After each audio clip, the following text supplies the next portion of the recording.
Okay जी, तो हम बढ़ते हैं अब स्ट्राइक प्राइस की तरफ। की स्ट्राइक प्राइस सिलेक्शन कैसे करें कि हमें जो है ज़्यादा से ज़्यादा प्रॉफिट हो, नुकसान हमें न हो। जैसा कि आप देख सकते हो 15,100 यहाँ पर जो है इस प्रकार से आप ऑप्शन चेन को ओपन कर लें। ओपन करने के बाद जैसा कि आप देख सकते हो यहाँ पे आपको ऑप्शन चेन में कुछ डेटा दिख जाते हैं, ठीक है। और डेटा में क्या क्या दिख जाता है आपको, यहाँ पे दो डेटा दिखेंगे आपको, एक कॉल साइड दिख जाएगा, एक पुट साइड दिख जाएगा। और स्ट्राइक प्राइस तो कई सारे हैं, तो हम कौन सा स्ट्राइक प्राइस चूज करें कि हम सही रहें, सही दिशा में हमारा ट्रेड जा सके। तो यहाँ पे आप देख सकते हो कॉल साइड, यहाँ पे आप देख सकते हो पुट साइड।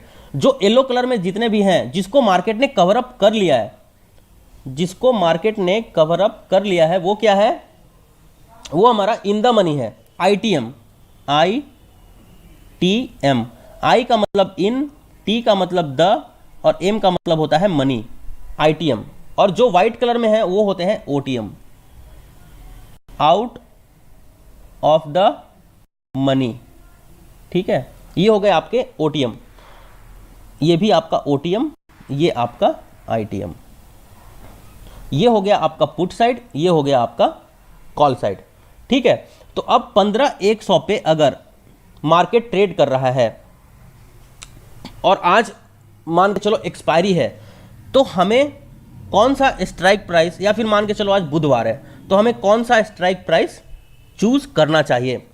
स्ट्राइक प्राइस हमें हमेशा वो चूज करना चाहिए जिसके अंदर इंट्रेंसिक वैल्यू ज़्यादा हो और टाइम वैल्यू कम हो, ठीक है।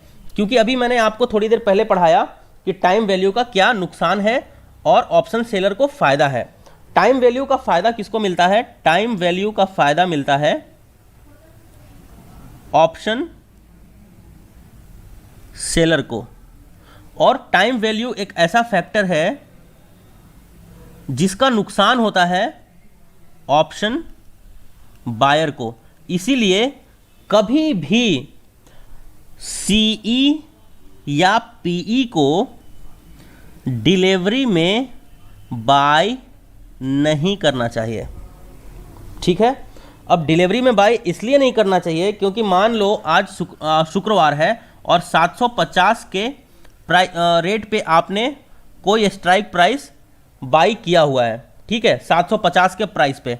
आज शुक्रवार है, आपको क्या लगता है मार्केट 30,000 चल रहा है आज, आप क्या सोच रहे हो कि मार्केट जाएगा 35,000, या मान के चलो 31,000 तो कम से कम चला ही जाएगा, ऐसा कुछ सोच रहे हो। या फिर आप ये सोच रहे हो कि मार्केट गैप अप ओपन होगा कल, तो क्यों ना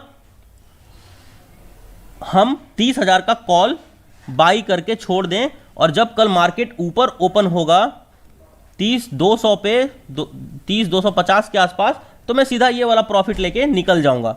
यहीं पे आप लोग क्या करते हो, यहीं पे कर लेते हो गलती। अब गलती कैसे होता है, मार्केट तो आपके डायरेक्शन में मूव हुआ, जो 750 का ये प्राइस था, तो आज शुक्रवार, शनिवार, रविवार और फिर सोमवार, 3 दिन में घट के ये कितना हो गया 450, ठीक है। इसका वैल्यू हो गया 450 ऑटोमेटिकली इस स्ट्राइक प्राइस का। क्यों हो गया, क्योंकि टाइम वैल्यू एक फैक्टर है, बीटा एक फैक्टर है, ठीक है।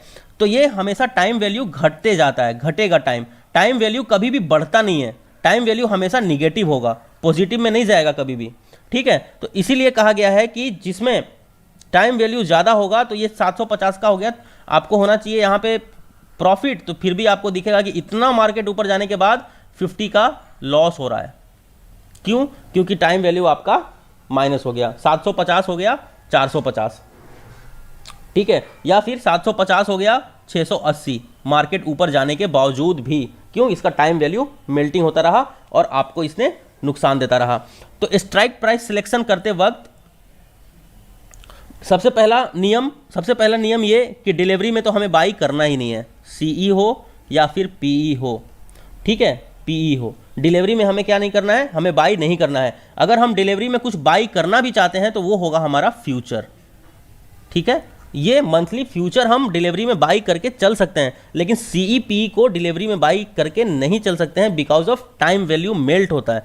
टाइम वैल्यू मेल्ट, जैसे अभी मान लो आज 100% किसी में वैल्यू है टाइम वैल्यू, वो फिर 80% हो जाएगा, फिर 60 हो जाएगा, फिर 10 हो जाएगा, फिर 5% हो जाएगा और फिर एग्जैक्टली एक्सपायरी तक आते आते वो 0% हो जाएगा। तो ये 100 से 0 हो जाता है टाइम वैल्यू, हमेशा एक्सपायरी तक वो 0 होना ही है टाइम वैल्यू, चाहे अब कहीं का भी हो। तो जैसे कि मार्केट अभी मान के चलो मेरा एटीएम क्या है, 30,000 मेरा एटीएम है, ये मेरा एटीएम है 30,000, ठीक है, और मैं कॉल बाई करना चाहता हूं, ठीक है। तो 30,000 एटीएम है, तो हम कभी भी जैसे बुधवार को अगर हम ट्रेड कर रहे हैं तो इसमें क्या है, अगर मान लो इसका प्राइस है 250, ठीक है, तो 250 जो है ये टोटल टाइम वैल्यू है। इसमें होता है एक गामा होता है, गामा भी इसमें एक फैक्टर बाद में पढ़ाऊंगा मैं आपको, एटीएम में गामा सबसे ज़्यादा होता है, तो वो भी मैं आपको बाद में पढ़ाऊंगा तो आपको समझ में आएगा, ठीक है। तो ये 250 जो है ये क्या है, खाली टाइम वैल्यू है। अब अगर 30,000 के आसपास ही मार्केट मूवमेंट लेता है ऐसे, तो भी आपका जो टाइम वैल्यू है वो क्या होता रहेगा, कम होता रहेगा।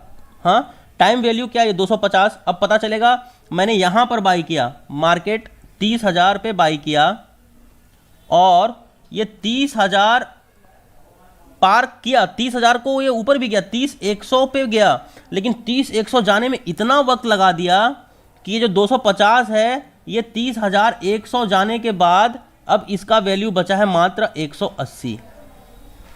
क्यों बचा है, क्योंकि इसके बीच का टाइम वैल्यू जो रिमेनिंग था ये लैप्स हुआ, ये कम हुआ। तो टाइम वैल्यू हमारा डिसएडवांटेज है ऑप्शन बायर के लिए। तो ऑप्शन को एग्जैक्टली तभी बाई करो जब एक सडन मूव देख रहे हो, ठीक है। तो अब हम कौन सा बात करेंगे, अब हम बात करते हैं यहां पे 29,800, यहां पर है 29,900, यहां पर है 30,000, यहां पे है 30,100 और आगे है 30,200, ठीक है। तो और उसके भी आगे जाओगे अगर तो यहाँ पे मिल जाएगा आपको 30,300, 30,400, ऐसे आपको स्ट्राइक प्राइस मिल जाएंगे। और मार्केट अभी चल रहा है 30,000 पे, यानी कि ये मेरा एटीएम है। तो मार्केट ऐसे आगे बढ़ रहा है, मार्केट अगर ऐसे आगे बढ़ रहा है, ये अभी एटीएम पर है मार्केट, तो जो ऑलरेडी कवर अप हो चुके हैं ये क्या है, ये हमारे हैं आईटीएम, इन द मनी है ना। तो 30,000 में 29,800 को माइनस करेंगे तो बचता है 200, 30,000 में 29,900 को माइनस करेंगे तो बचता है 100। ये एक्चुअल इंट्रेंसिक वैल्यू है, इसके ऊपर जो जितना भी है वो सारा का सारा क्या है, टाइम वैल्यू है, ठीक है। तो इन द मनी में भी टाइम वैल्यू होते हैं और आउट ऑफ द मनी में सिर्फ टाइम वैल्यू होता है। अब ये क्या हो गए, ये आउट ऑफ द मनी हो गए, ओटीएम, ये सारे के सारे ओटीएम है। इनमें क्या है, ओनली फॉर टाइम वैल्यू है, इनमें कोई भी इंट्रेंसिक वैल्यू नहीं है। एटीएम में भी वही कहानी है कि टाइम वैल्यू है, इंट्रेंसिक वैल्यू नहीं है। तो अगर हम 30,000 को बाई करते हैं, या फिर इसका प्राइस है 200, 100, इसका प्राइस है मान के चलो 80, इसका प्राइस है मान के चलो 40, ओटीएम तो बहुत सस्ते रहते हैं, इसका प्राइस आगे जाके हो गया ये 20 का है। तो हम ऐसा भी तो सोच सकते हैं कि हम क्यों इतना महंगा प्रीमियम पे करें, हम ओनली 20 पे करते हैं और ओटीएम बाई कर लेते हैं।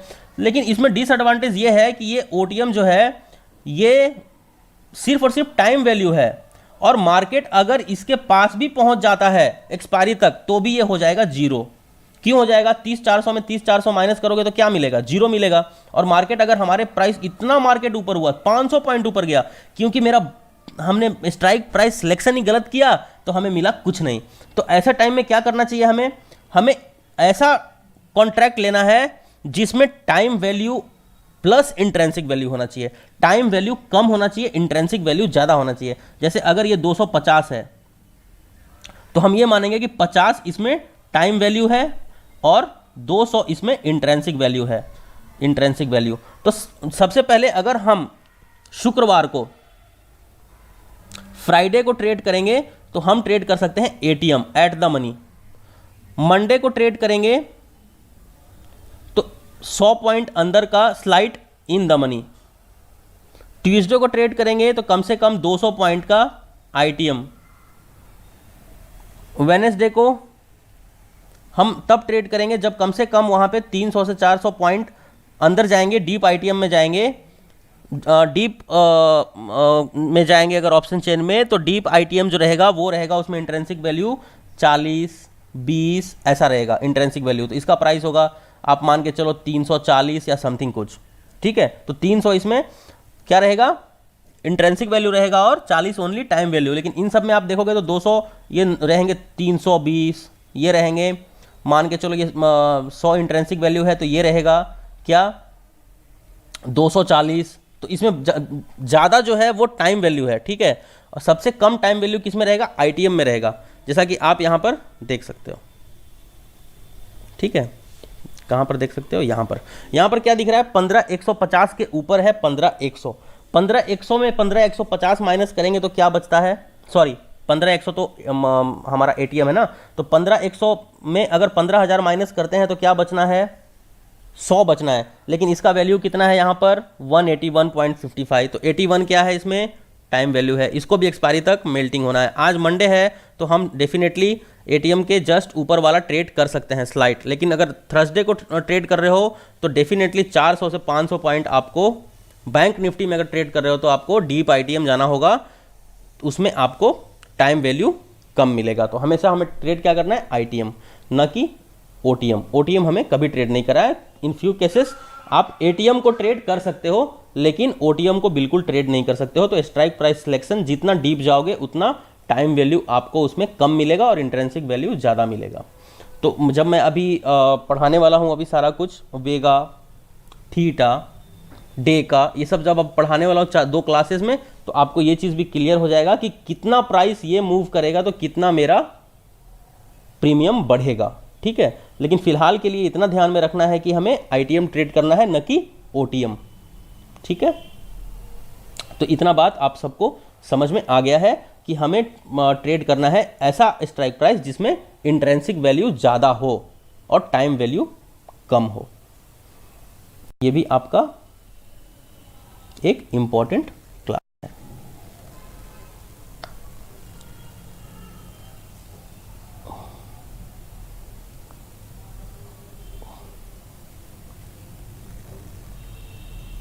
अब आप चिलम चिल्ली कर सकते हो। यहाँ पे सबका माइक अनम्यूट कर दिया है। हेलो सक्ति सर। हाँ जी सर। हेलो हाँ जी सर। हाँ जी सर। सर अगर शॉर्ट करेंगे तो सर ओटीएम की कॉल को शॉर्ट करेंगे सर, स्ट्राइक प्राइस को। अरे